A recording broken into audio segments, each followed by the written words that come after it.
It's a great pleasure and honor to be here. I want to talk about this relationship between economic growth and women's health outcomes. And of course, you will ask, why women's health? Why not health in general?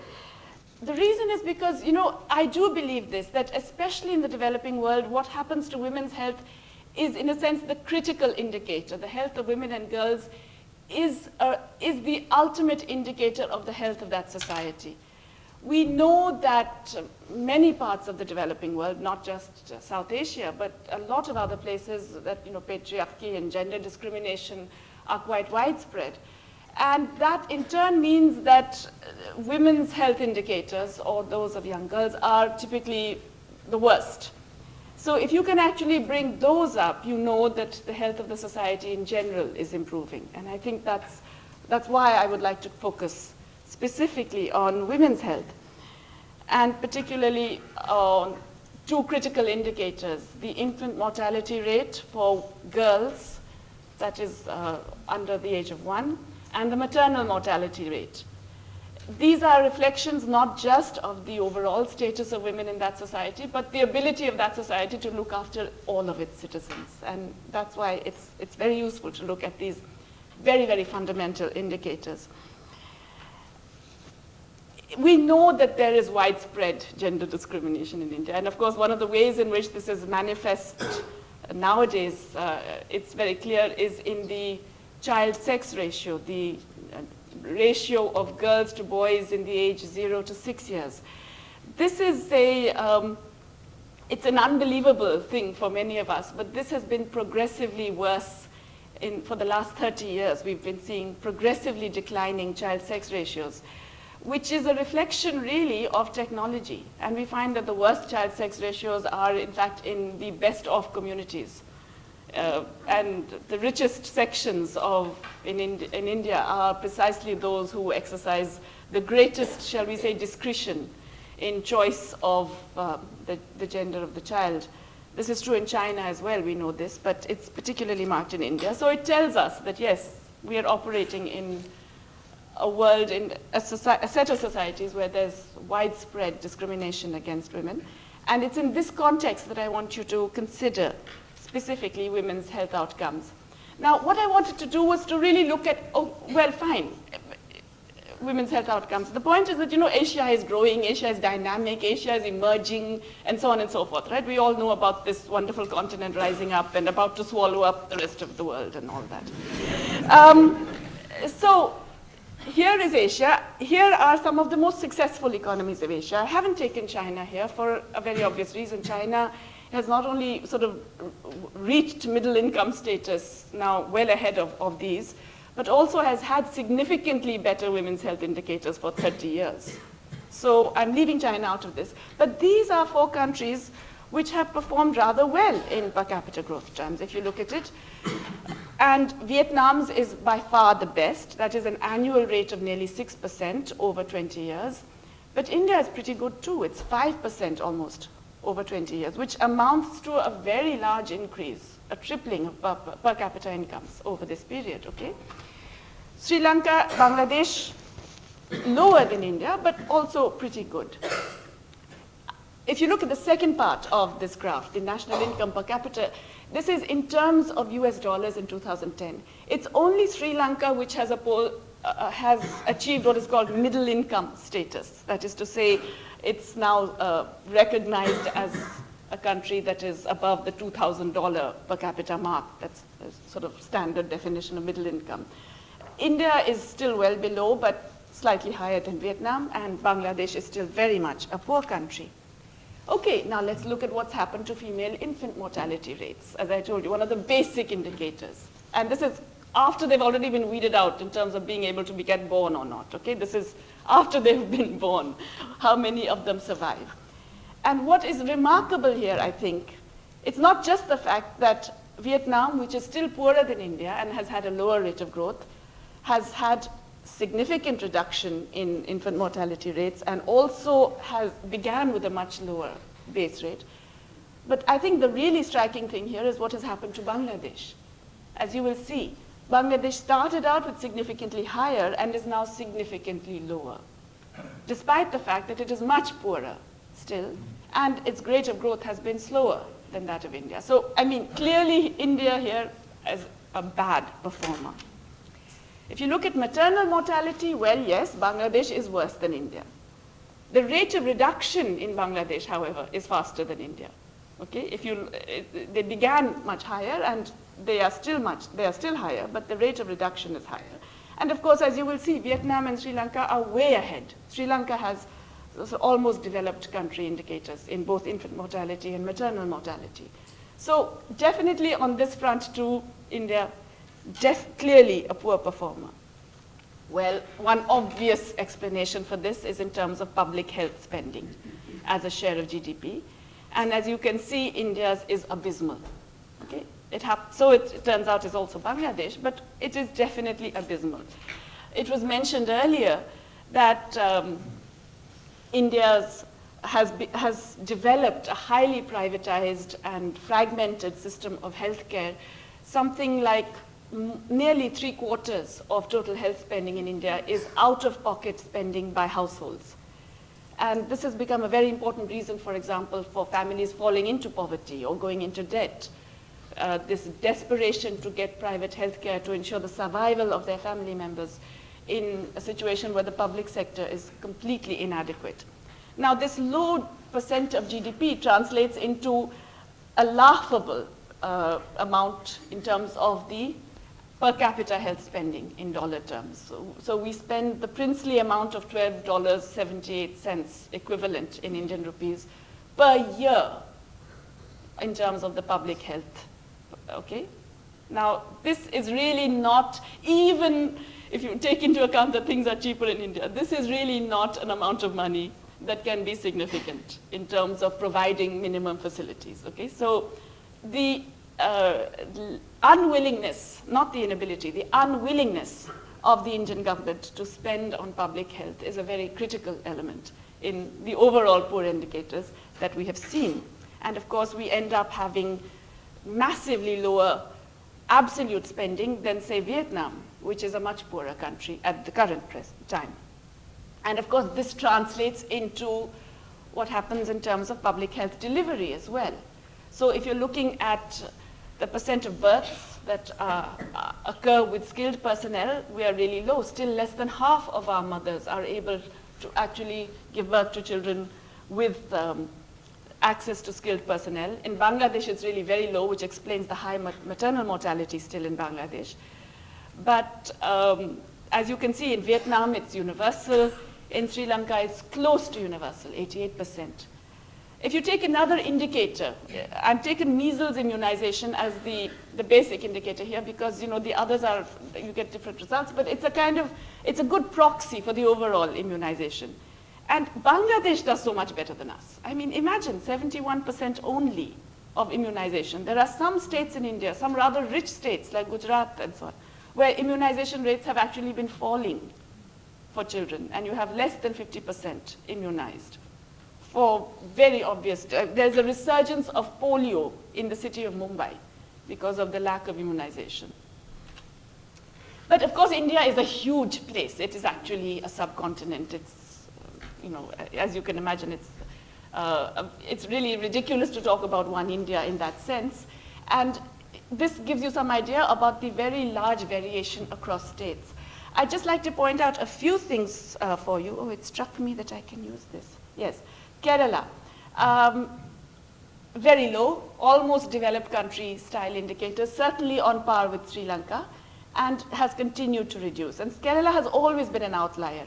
In Kerala, it is a combination of a long history of relatively greater egalitarianism, land reforms from the 1930s onwards, as well as a fairly long tradition of left governments and left-oriented policies which have been responsible. But some good news, the biggest decline has occurred in Tamil Nadu, which has gone down very significantly. Another very big decline has occurred in West Bengal. And you've had a reasonably good decline also in some other states, although it's rather high in many others. Maharashtra is the other one, where there's been a decline. It's still high, but there's been more action, shall we say, in the last decade in terms of an overall decline. What does this relate to? Well, one of the big reasons for high mortality, for poor health conditions, for the inability to survive, is actually poor nutrition. And undernutrition helps to explain a lot. As you will see across the states, I don't want to bore you with too many of these details, but you will see how the child mortality rates here, this is the children under 5, the mortality rates here, work quite strongly in terms of the relationship, in terms of the proportion of underweight children as well. So it's really the fact undernutrition is a very important factor in overall child mortality. Of course, there's also access to health services. There's also a number of other things, but nutrition plays a very big role. And that will also tell us why overall health we're performing so poorly. I mean, this is per capita food grain availability in the country. And what it tells us, by the way, I want to emphasize this a little bit because there's a widespread perception in the world, thanks to George Bush and Condoleezza Rice, who first raised this during the global food crisis of 2008, that food prices are rising because the Indians and the Chinese are eating more. And in fact, they said, we're very happy for them. It's good that they're eating more. They were poor countries. But naturally, when lots of large populations start eating more, then the world's food prices will go up. Well, they're not.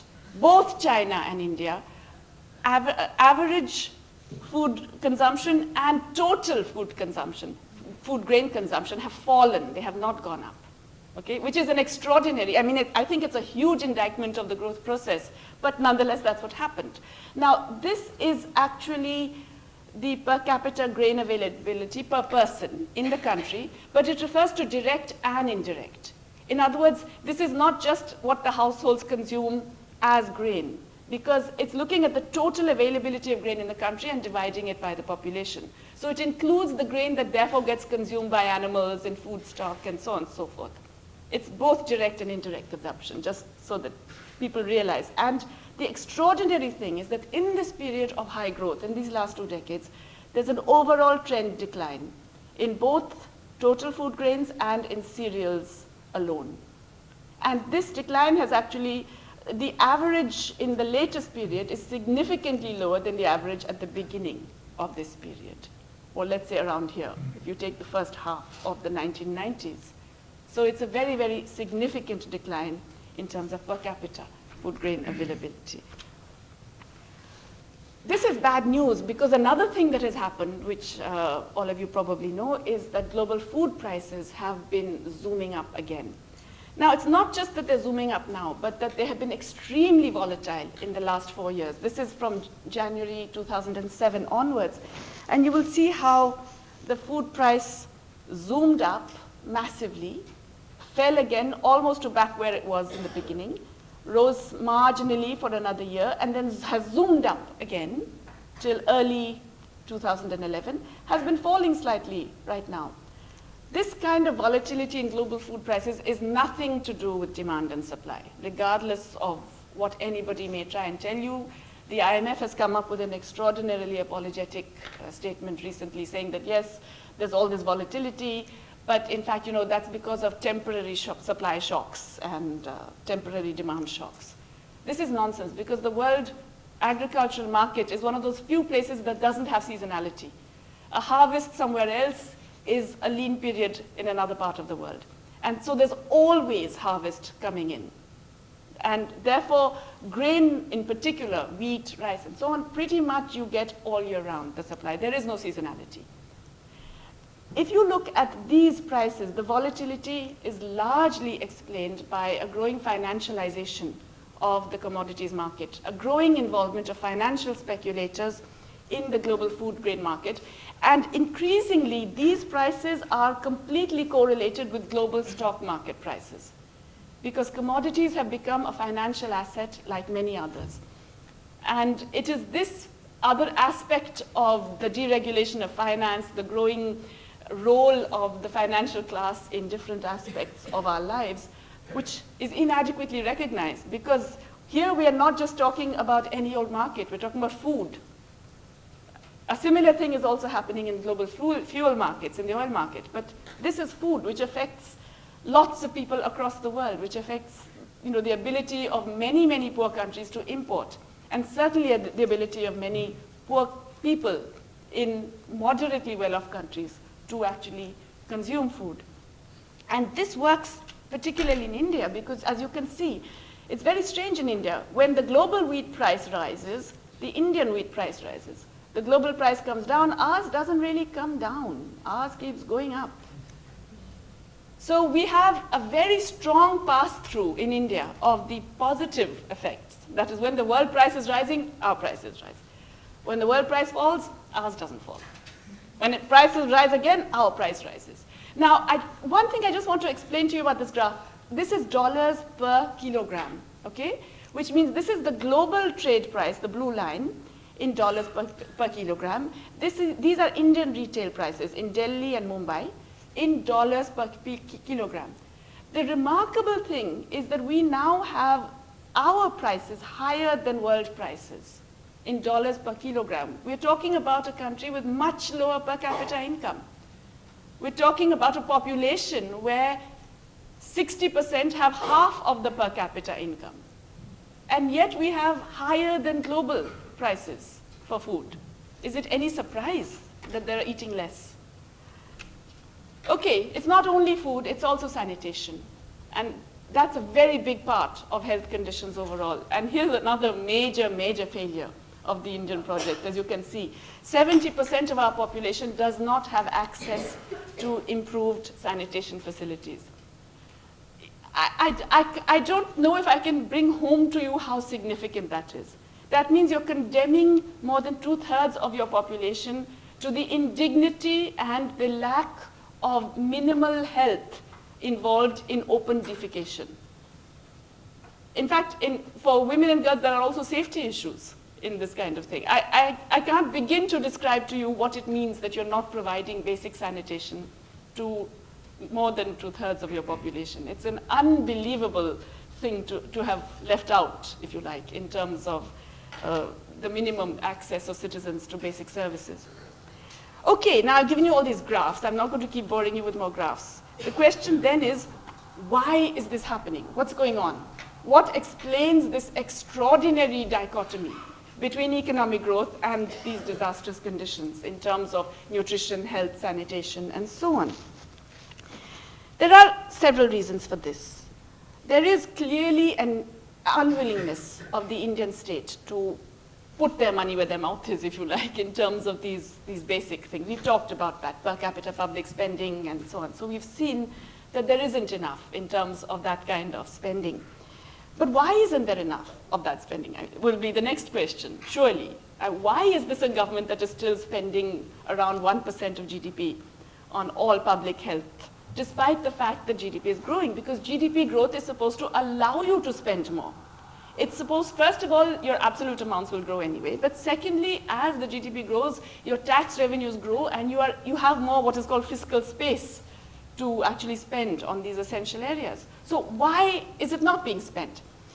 Well, one explanation, which is, in a sense, if you like, the systemic reason, the structural reason in India, I would argue, is that our history and present of the caste system has given Indian society a deeply unfortunate tolerance of inequality. We are willing to live with inequality in a way and to an extent that is really not acceptable in most other societies. So I think that's, if you like, a sort of broad underlying thing, which is certainly a major part of the problem.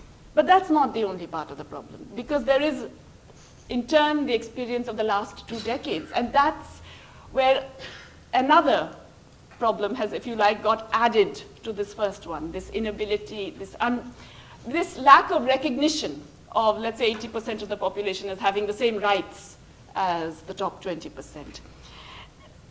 The second very big thing, which has become a critical feature in the last 20 years, I would argue, is the overall growth strategy itself.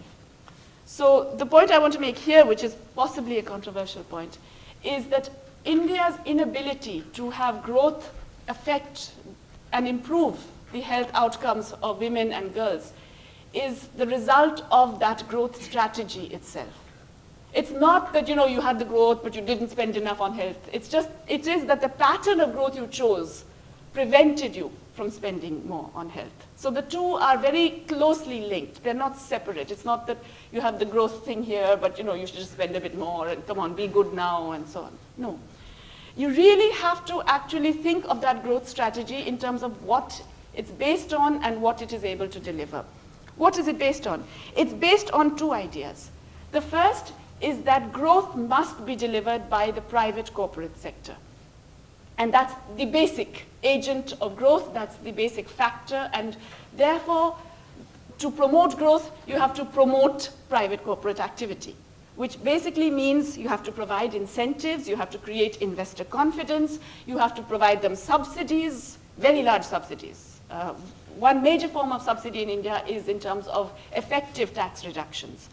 The government's own estimate of tax reduction, tax benefits to large corporate sector, the government's own, not some crazy woman from New Delhi, but the government's own estimate of the tax benefits it has given to large private corporates in the last 5 years is 3.5% of GDP every year, on average. That is more than our public health spending and our spending on primary education put together. Okay, so we are talking about a very, very dramatic reorientation of priorities here. So growth has to be delivered by the private corporate sector.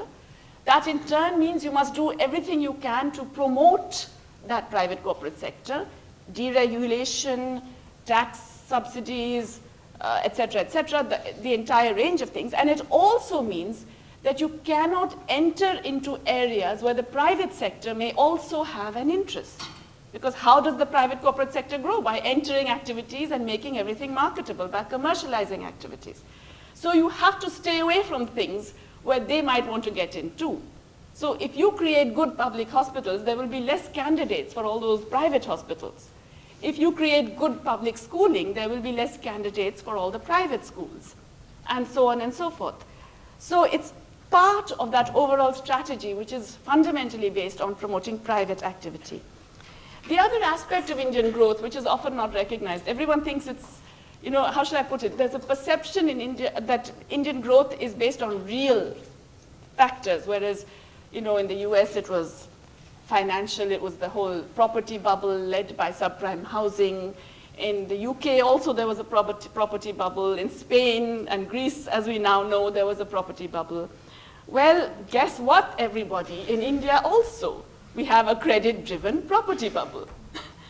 We got discovered, if you like, by the international investors around 2003.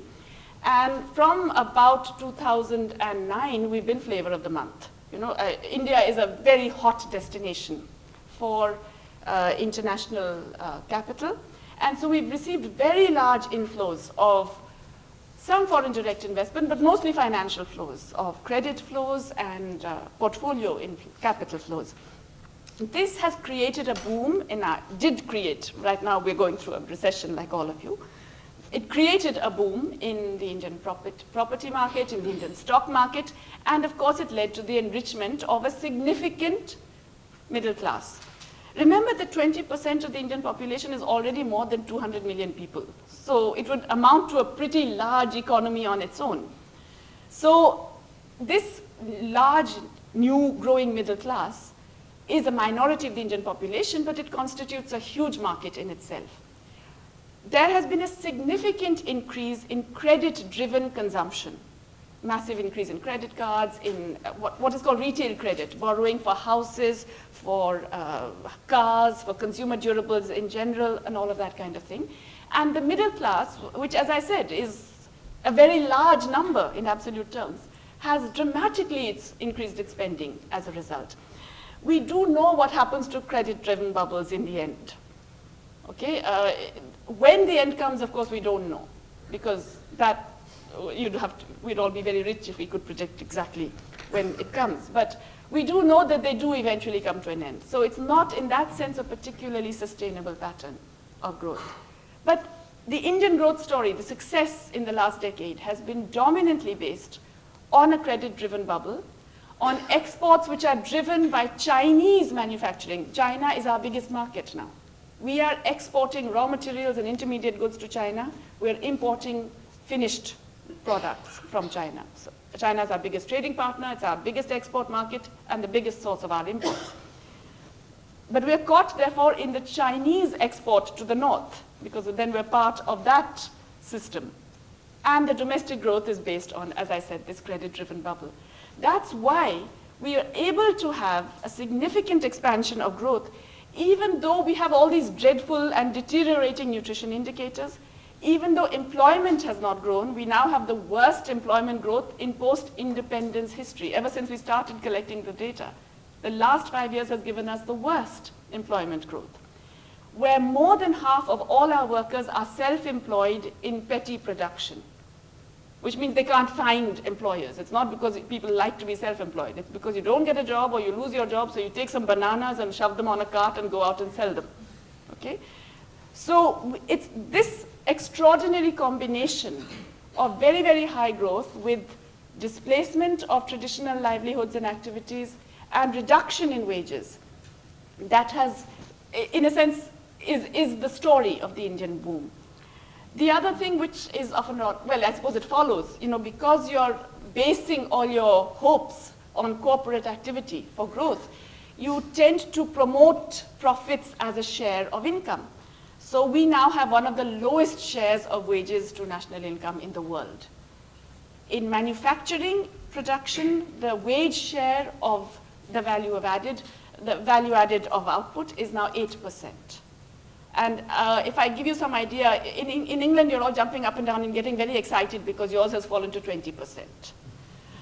It's bad. I'm with you. I agree with you that it's bad and it should not fall, etc. But 8%, okay? We're really now, we have, in a sense, we have squeezed the working class for pretty much as they can be squeezed.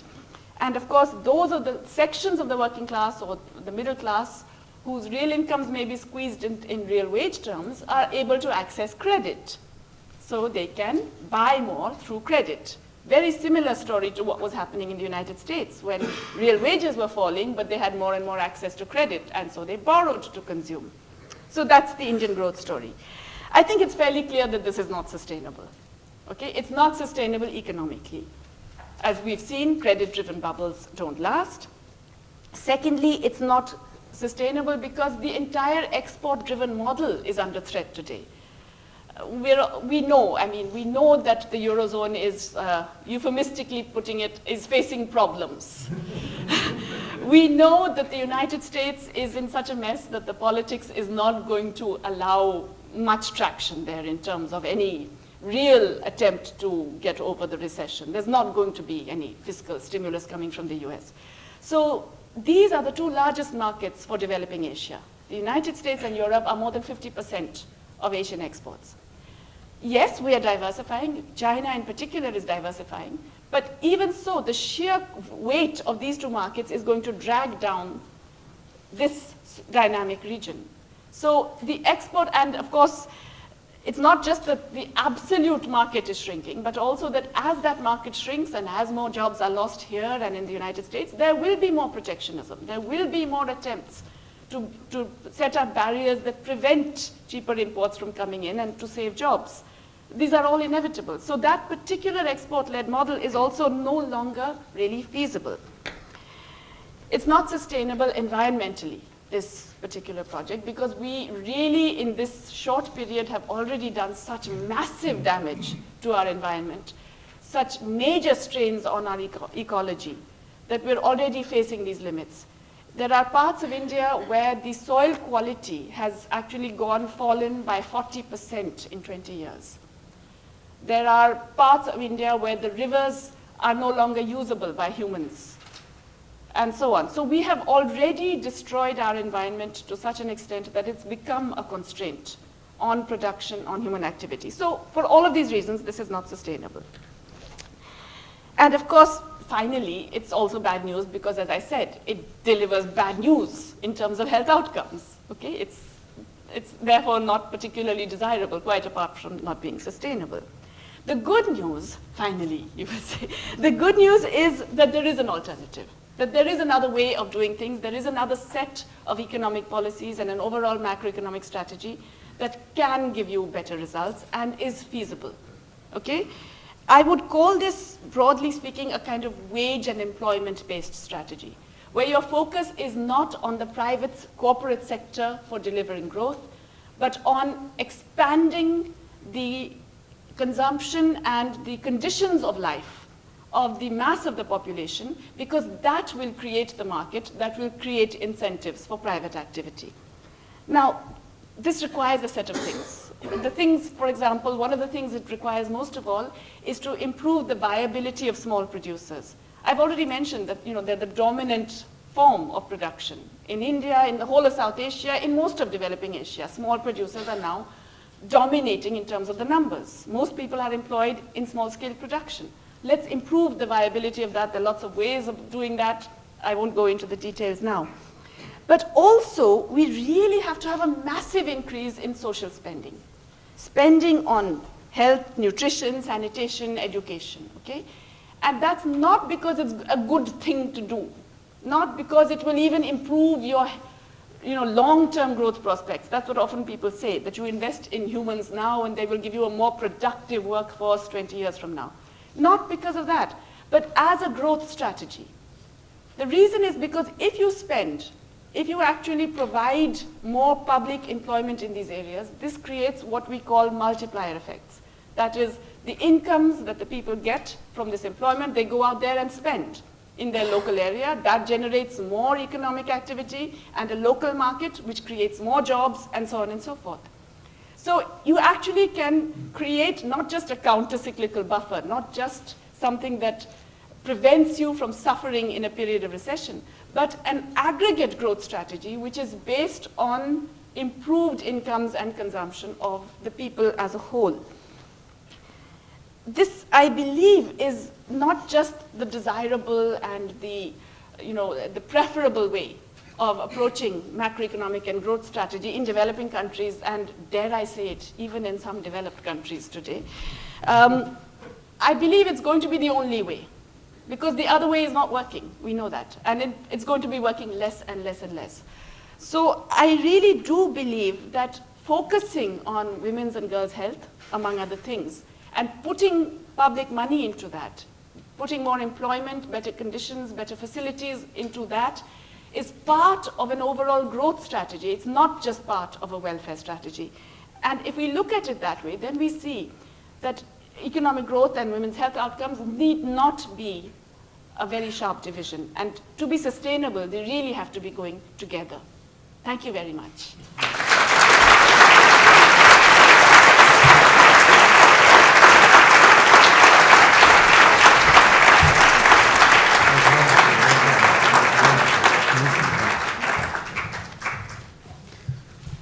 Well, that was wonderful. Thank you very much indeed for a superb lecture. And it shows how those of us in the health community, sadly, because we take a very narrow health approach to many of these problems, why we often fail to get our messages through to politicians, because we don't look at these broader social economic strategies.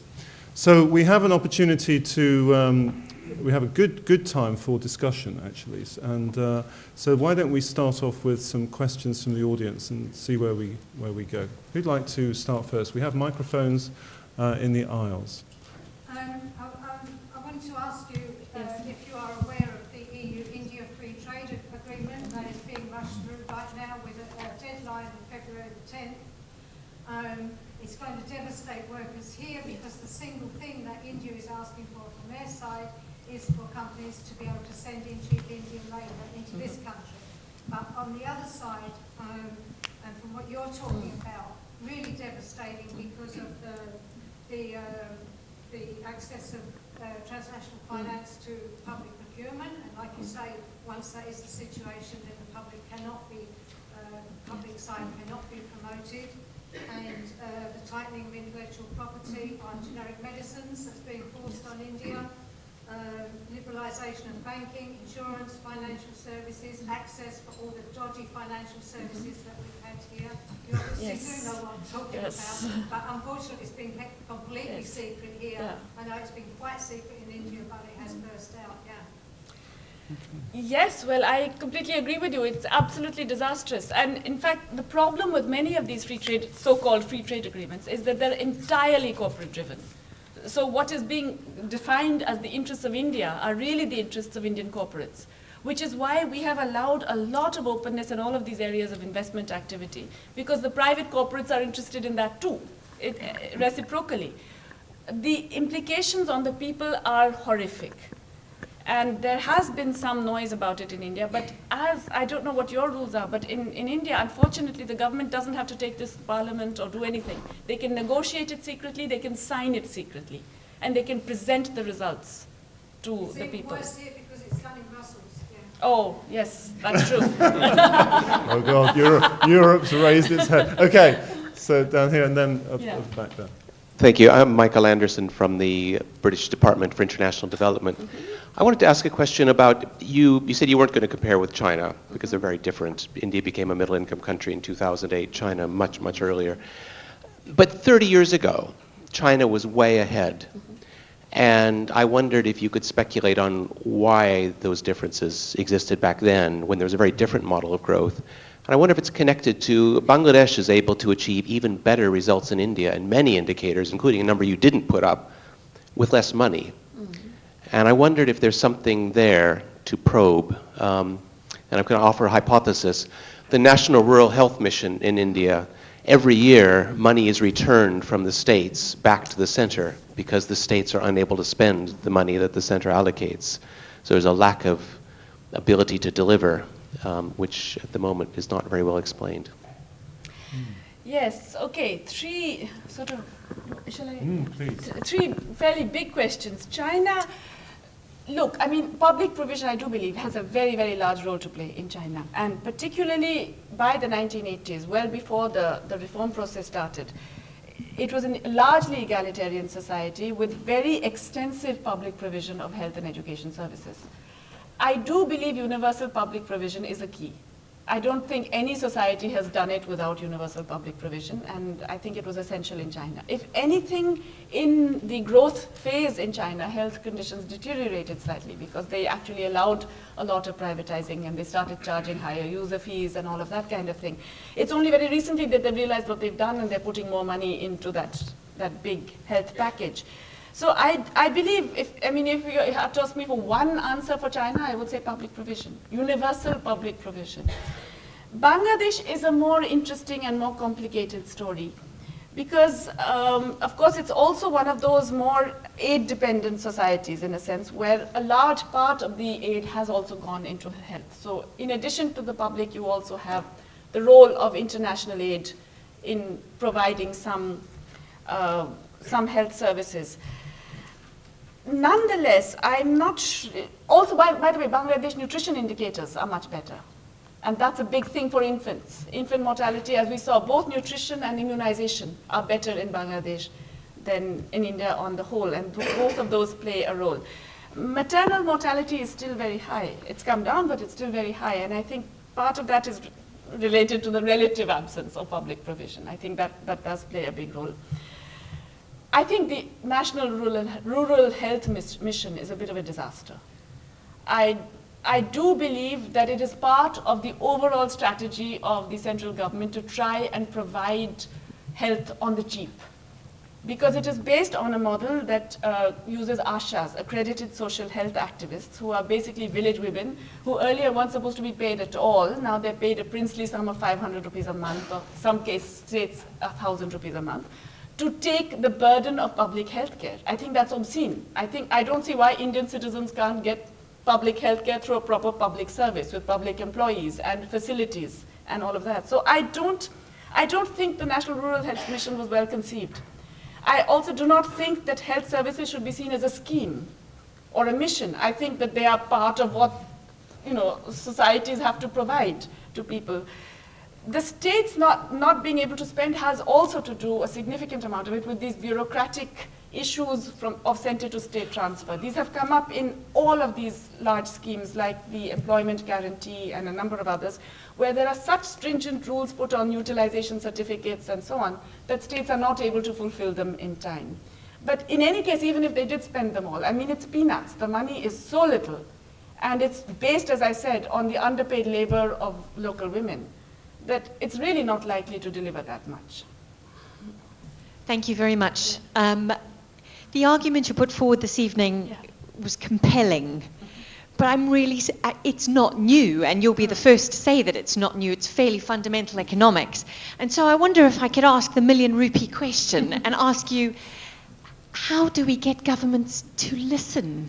If a major banking crisis only puts the Conservative government in power and has us cutting deficits to grow our way out of recession, if we have these stupid, to use your technical phrase, stupid economic policies that we are throwing all of our weight behind, when all of the evidence is telling us to do just the opposite. Yes. So how, when your arguments have been around for decades, if not centuries, do we get them to listen in spite of it all? It's the million rupee and the million renminbi and the million euro and the $1 million and the £1 million question. Yes, you know, I used to also be quite despairing, especially when in the aftermath of the big financial crash of 2008, when we thought that financial markets had so thoroughly exposed themselves. You end up with this great resurgence of finance, and they're back there dancing on all our graves, if you see what I mean. Yes, but the last few months have been a little bit less gloomy, I do believe. I think that there was a phase when the immediate aftermath of crisis, job loss, panic, etc., was used by finance, which had basically taken, which is the cause of all these large deficits today, by the way, in the governments, was used by finance and the media, which plays a really bad role, to impose a set of policies and persuade everyone that there's no alternative. But when you look at the history of past crises, this is not the first time this has happened. This goes through these phases. It goes through a period of about 4 or 5 years before people get it. And they say, no, enough, okay? And I think we're getting there because, now history is telescoped, always. It's much faster now. I think it's beginning to happen. I mean, whether it is in terms of, various Occupy movements or it is in terms of the wider protests in Southern Europe, whether the indignatos and so on, or it's the protests in Chile against the privatization of education, or it's the protests in Thailand, which, is demanding more worker rights and so on. I think there's a change, all we can do is hope, but it doesn't happen easily. Governments don't do it because they think it's the right thing. They do it because they're forced to do it. And maybe we're getting to that point. Fingers crossed, yes. I'm trying to go left and right, but there's nobody. Oh, yes, we've got somebody here on the 4th row. Yeah, this is Divya Tiwari, and I have just submitted my PhD. University in July. Oh, very good. It's nice to meet you here. Yes. Thanks. So, my question is, if National Rural Health Mission is a disaster in India, then Janani Suraksha Yojana, it's a part of National Rural Health Mission, which is to provide cash incentives to the pregnant women for delivering in health institutions. And according to the RCH and DLHS data, round 3, institutional delivery has actually increased, doubled or tripled in most of the low-performing states in India, and that credit has been given to Janani Suraksha Yojana. So the Janani Suraksha Yojana part of National Rural Health Mission is actually performing good. Okay, this is the trouble with anything that happens, is that there can always be 2 interpretations of why it has happened. But let me put it this way, if you do not have a good public institution, what's the point of a woman being able to go to it, right? So, and 500 rupees is really a too trivial an amount for that woman to be able to access a good private institution. So what you're really saying is that that 500 rupees will enable the woman to provide herself nutrition or do something or the other and so on. I actually resisted this Janani Suraksha Yojana very strongly because it was actually presented as a choice. Do we give 500 rupees to every pregnant woman, or do we provide more in terms of the Anganwadi, you know, the women workers and helpers in the ICDS, the Integrated Child Development Scheme. You know, if you don't provide good public services, then there is no incentive and there's no advantage in forcing women to go to them. So I would say the first job is to make public health services for, you know, delivery and childcare, etc., good, which means you have to spend money on them.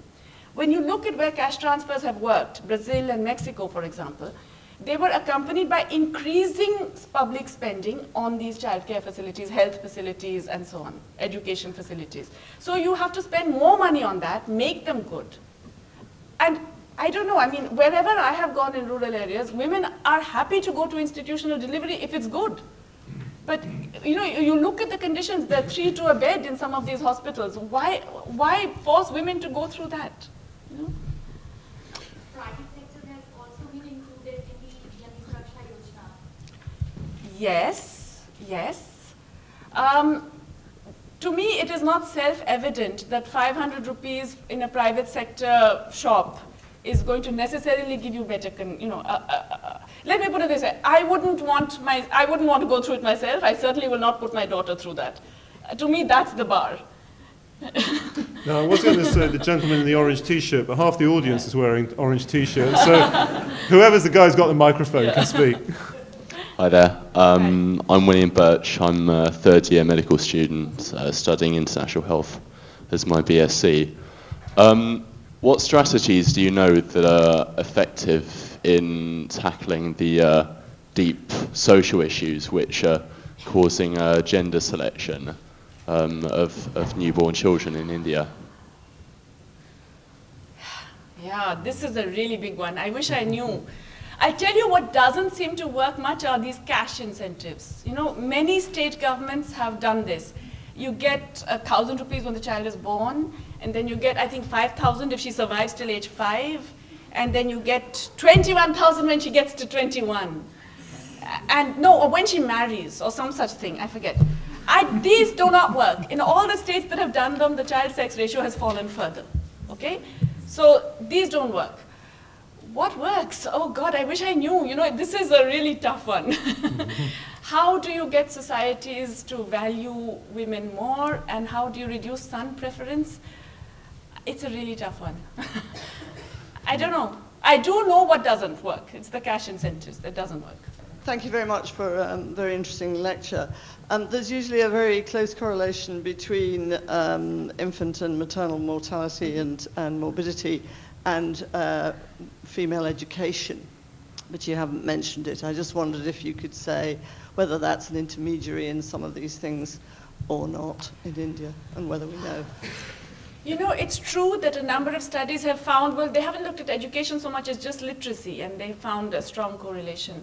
But the really strong correlation is with nutrition. And I think that's one of the problems, is that we have, it's basically an undernourished population, and it's undernourished in critical years, you know, in the reproductive years, and that affects the child and the mother's mortality and all of that. Yes, education does make a difference. At the district level, it's been found that there is some degree of, you know, that women are more able. This is what the ASHAs are supposed to do in the National Rural Health Mission. They're supposed to go and give women effectively what they would have got if they had been literate in terms of, you know, knowledge about healthy practices and sanitation and so on and so forth. And yes, it does play a role. But as I said, the dominant role is nutrition. There was over here, lots of hands going up. I will get to you all if we keep the questions fairly. Suzanne Gallagher. So I'm just wondering about whether or not you can be guaranteed that spending more money will definitely ensure better services, because I don't know, you cited Brazil there and Mexico, that there had been improvement, and I'm not an expert myself, but I know in the UK with the doctors, the NHS managers that I discuss this with, increase in spending in NHS does not mean increase in services, and there's been a doubling in the last 10 to 15 years, but has the service improved? The general consensus in rooms I've been in is no. So I'm more interested on the implementation side, like how do you ensure that there will actually be an impact on women's health, infant mortality, all the issues you've cited tonight? No, you're absolutely right. That's a very important question. And certainly it is the case that there is no one-to-one relationship. I mean, the US has the most expensive health system in the world and not very good, health indicators relative to a number of other countries. So it's not only the amount of money, but it is, at this level of spending, it's a necessary condition. I mean, yes, in addition to spending more money, you have to make sure that that money is spent in a way that is effective. But you can't do it without spending. You can't do it on $12 a year per citizen, which is what we're trying to do. So I think at this level, we are really talking about money being a necessary condition. Certainly not sufficient. I completely take your point. Lots of other things to be looked at. But the government basically says, oh, well, we will reorganize and restructure and reform the health system while spending this tiny amount. That's not good enough. Okay, Anthony, then Sarah. So, I think I'm right that during the John. 2008 food crisis that the Indian Finance Ministry did suspend the ability of hedge funds to speculate on food commodities and futures, and then later rescinded that for reasons that are not altogether clear. And I'm alone amongst all the Western leaders. Nicolas Sarkozy has been the only one who's really given a voice to doing this. I'm just wondering why there isn't more upward pressure in India through the media and through the electorate for this kind of action, given the effects of food inflation on their spending power. Well, the Indian government banned forward trading in 6 important commodities, essential food items, in 2006, before the financial crisis. And they did this because of pressure from the left parties who at that point were supporting that UPA government. So they did it, and they rescinded it when they were no longer, not for all of it's only wheat. They have kept the ban on all the others, but they have allowed it for wheat, which is the price which has been going up the fastest. Just when they came back the second time round without the left support in 2009. So there is still very strong feeling about this because, it's absurd that it would benefit farmers. Most Indian farmers do not access commodity futures markets and so on. And it really, as we have seen, it does the opposite of benefit consumers. In India, there is a fairly strong opinion against it, including among the bureaucracy. There's also a very strong financial lobby, which is pushing for it, as you can imagine. And it is one of the things, part of the EU FTA as well, which the European Union has decided to demand. I wish there was more of an outcry also publicly here. In fact, a year ago, I actually came to London and lobbied with a whole lot of MPs with the World Development Movement to make this more of a public issue. It doesn't seem to have become one, but I'm told that there is now, I saw a report on this in The Independent, that there is now a set of little online programs parodying George Osborne, which sort of have a caricature of him playing various roles, but highlighting the fact that he's not doing the right thing about commodity speculation. So maybe something will work. Sarah. Hello, my name's Sarah Hawkes from the Institute of Global Health here at UCL. And I just want to ask you a little bit about the right-hand side of your title, the women's health outcome side, and link it to the question previously about how do you get people, policymakers, to pay attention. And just kind of as an outside-the-box thought, WHO figures clearly show that the biggest burden of disease globally, and the South Asian region is no exception, is in men. The only figure where that's different in South Asia is in injuries related to domestic fires, which for all the reasons that you know better than I.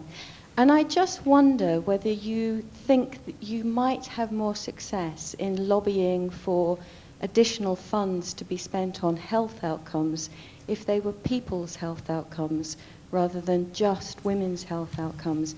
partly because you'll get civil society more on board, you'll get men supporting the idea that it's worth investing in health, but also because I think conceptually people find it easier to see that it's important to preserve men's health, to promote men's health, if you want an economically sustainable workforce. Yeah. Okay, well, one is I don't think this was intended as a sort of lobbying slogan, because what I was doing was using women's health as a proxy for the overall health, on the grounds that if the women's health is improving, everybody's health is improving. The burden of disease issue is a bit more complicated, isn't it? Because,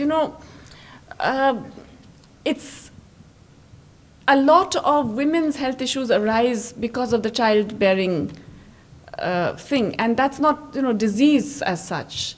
So I'm not so, I really am not familiar sufficiently with, how these statistics are collected to capture this, but I'm not so sure that would capture the actual health positions, especially in a number of relatively poor developing countries, in sub-Saharan Africa, in South Asia, and so on, with high maternal mortality rates, that it would adequately capture the health challenges faced by men and women. But I completely take your point, that obviously what we're caring about is the health of everybody. Do we see it only because it's the health of the workforce? I would say no. I would say that the way to pitch it politically would be that, listen, this is not about improving your workforce health so that they become more efficient workers, but it's a means of creating demand to allow your economies to get out of the mess they're in.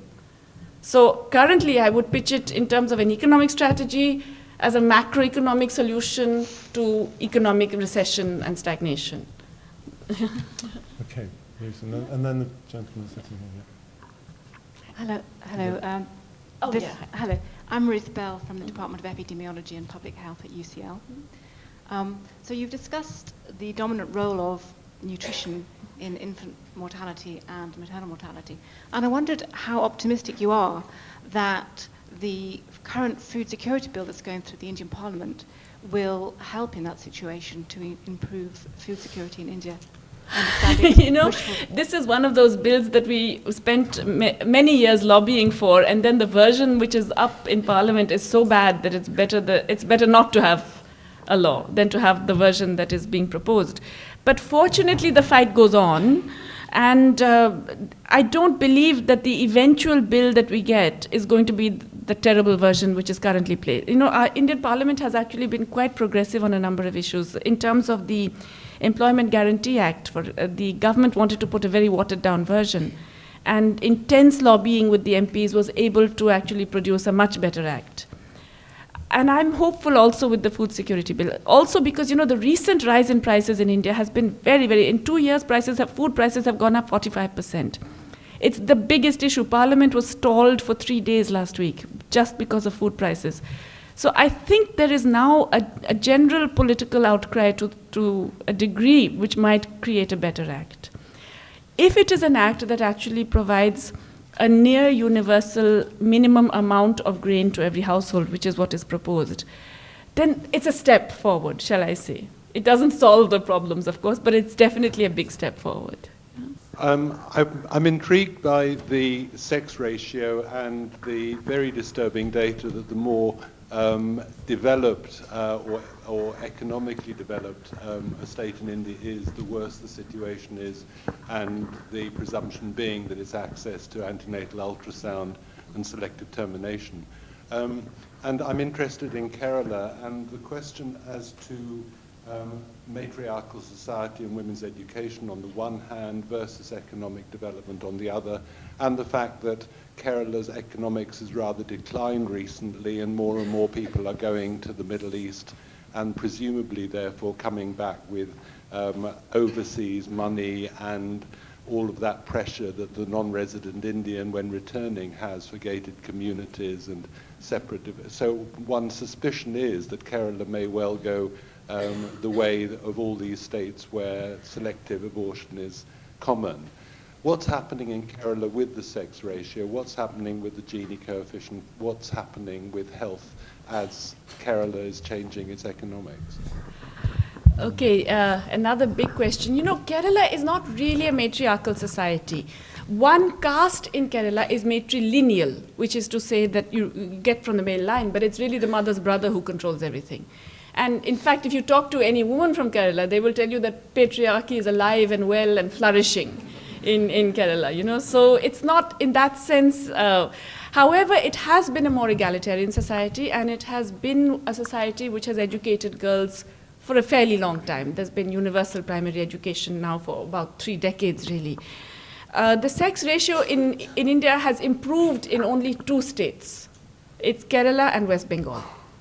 And it's also 2 states that happen to have very large presence of the left movement, have been run by left governments for, well, in Bengal until this April for 35 years, in Kerala on and off over the last 3 decades.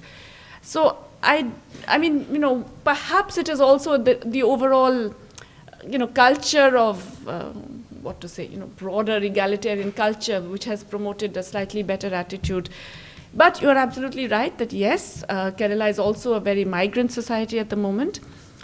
But it's interesting. A large part of this migration is female, and it's females going abroad to the work in the service sector. You know, migration is highly gendered in Asia. The men go for construction and manufacturing. The women go for services. The care sector dominantly from Kerala, but you know, from poorer families, they will go and work in domestic service, and otherwise they go into what is broadly called entertainment. But in Kerala, they go dominantly into nursing. And it doesn't necessarily, therefore, reinforce, you know, regressive social trends. It actually perhaps, you know, because the women then get different exposure, they come back with different. So in that sense, it's not such bad news. Yeah. Question right at the back there, please. Hi there, I'm Kelly Clark. I'm a PhD student at the Institute for Global Health at UCL. Yes. I was just wondering... Just wave so we can... Oh, thank you. Okay, I'm not sure I want everyone to turn around and look, but... I was just wondering in what way you felt the international community, the INGO, the non-governmental organisations, international aid, can engage with and support the alternative macroeconomic strategy that you have put forward? Well, I mean, there's no question we need all the help we can get, right? From whichever direction.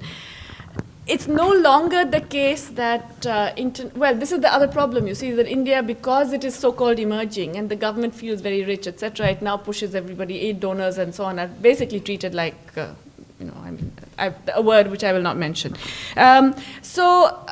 It's difficult, I would say. It is difficult for international NGOs to get into a campaign unless they are working very closely with local partners, because there is a growing distrust across the region of voices from abroad.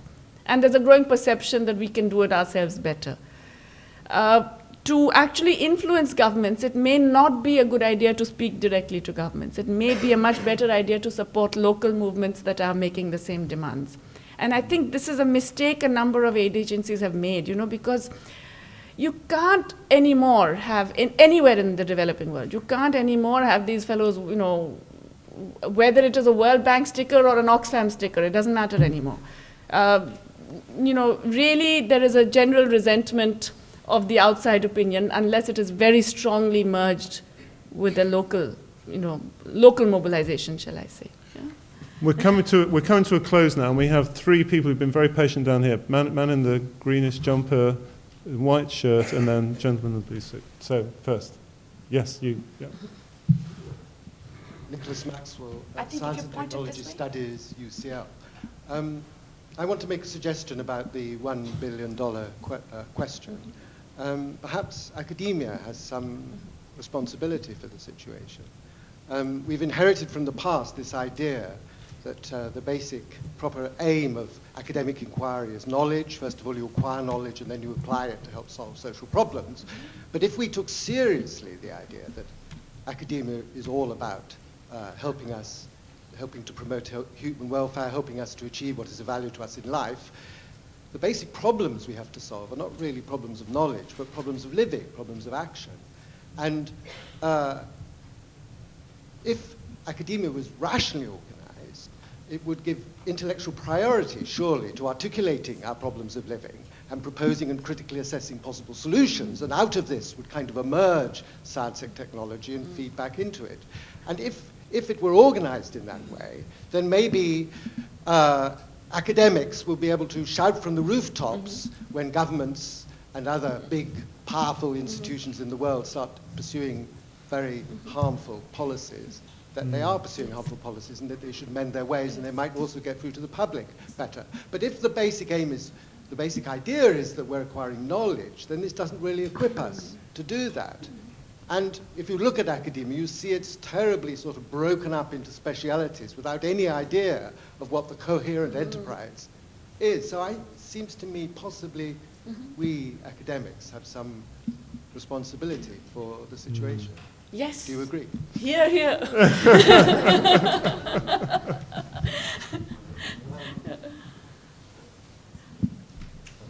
I'm Patrick Carroll. I'm an actuary, and I note you're using measures of maternal mortality, measures of infant mortality, but you don't refer to expectations of life as a measure of mortality across the ages. Is there some reason for caution in India for using using that measure?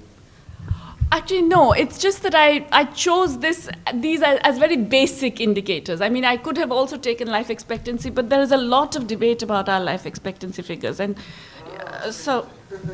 yeah, because it's all a question about, I mean, I don't really know the details, but how you smooth the curve and stuff like that. So there's a lot of, there's a big fight going on, and I didn't want to get into that one. Okay, and just 2 rows in front of you.